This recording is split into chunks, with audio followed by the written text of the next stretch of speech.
The school auditorium buzzed with the bright innocence of children, yet I felt a chill the moment she stepped onto the stage. My wife, my partner, my supposed ally, smiled into the microphone like she had earned the right to hold an audience. "Our kids come from heroes," she said, eyes twinkling with performative cheer. Then she pointed at me, "Mine come from him." A ripple, then a wave. Teachers, parents, even my son, laughing. I didn't flinch, I didn't blink, I simply breathed. My son ran on stage for his act, paused, looked back. "Dad, try not to embarrass me again," he joked, expecting applause. He got it. My wife beamed. They clapped. I smiled. Inside, something shifted. Quiet. Surgical. A line cut clean. Later that night, I sat in the dark living room. Their laughter still clung to the walls. My son's voice echoed worst. I had built his future brick by brick, paid the tuition, funded the school's programs, even covered the principal's medical fundraiser. Yet I was their punchline. My phone buzzed. Not a message of apology, not remorse. A PTA parent texting, "You took it well, LOL." I stared at the glowing screen. I didn't reply. I didn't need to. The world shifts on silent decisions. Mine shifted in that moment. By morning, the school's major sponsor, my firm, was gone. The principal called first, trembling voice, pleading, confused. He thought it was a mistake. It wasn't. Humiliation has a weight. It lands slowly, stains deeply. At breakfast, my wife hummed while packing lunchboxes, acting like nothing happened. My son joked about becoming school famous. My daughter scrolled her phone, uninterested.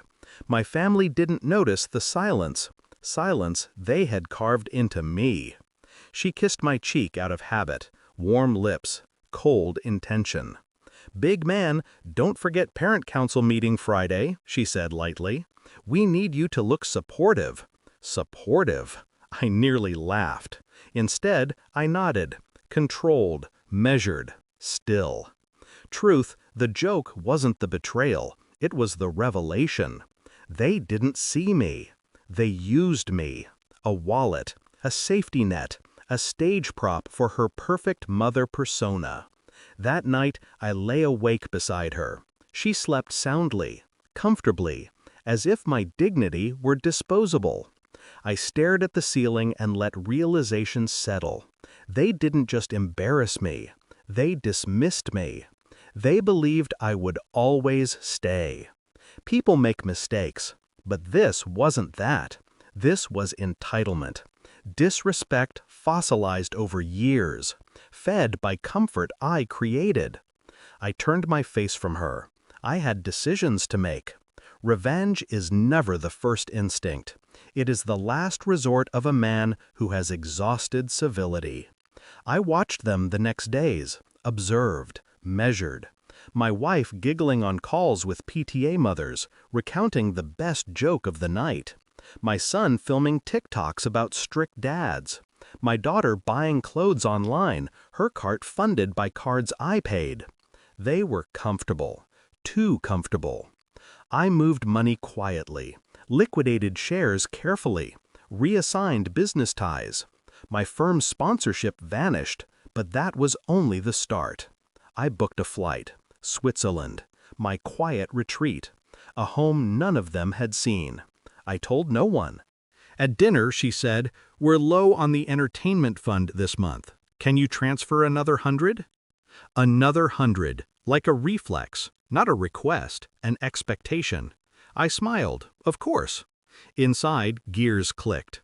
Every moment sharpened the truth. They believed I owed them my humiliation. They believed love meant servitude. Family is sacred until it becomes a cage. I checked my watch. My flight was in 12 hours. My wife leaned in. "Don't forget Thanksgiving setup tomorrow. And," she smirked, "try not to embarrass me." Perfect. She didn't know the floor beneath her was already dissolving. I breathed in slow, steady. The fall always begins the moment arrogance peaks. 3 days passed. Switzerland air felt like truth. Cold, clean, free. I posted one photo, sunlight reflecting off the lake, my villa behind me. A caption, "Silence has a cost. Paid in full." Her call came first, then again, and again, 71 times. I let each ring echo into the mountain air. Then my daughter-in-law's voice snapped through voicemail. "If you want to join Thanksgiving, come wash the dishes." She thought I had fallen. They all did. They mistook absence for weakness. They mistook quiet for surrender.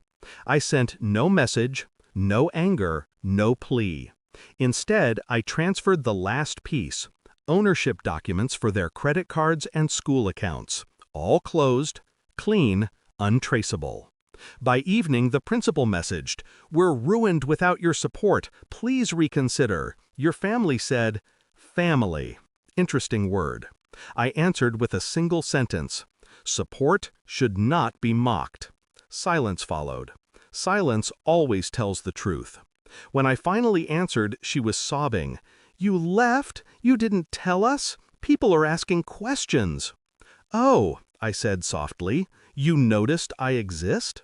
She gasped.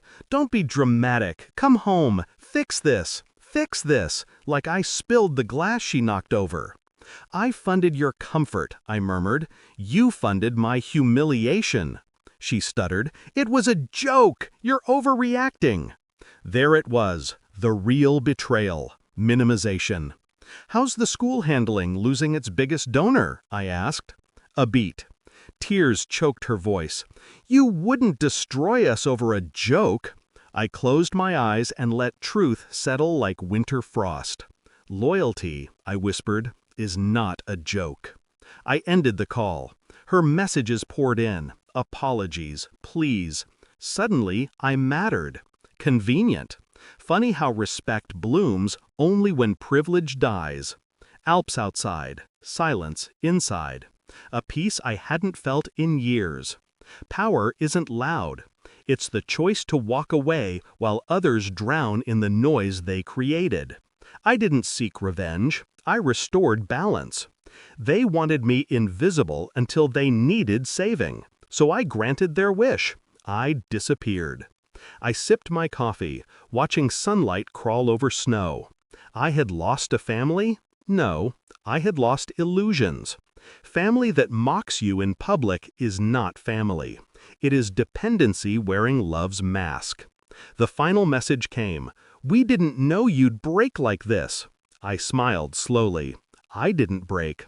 I simply stopped carrying those who thought I couldn't put them down. And from this altitude, letting go never looked so beautiful.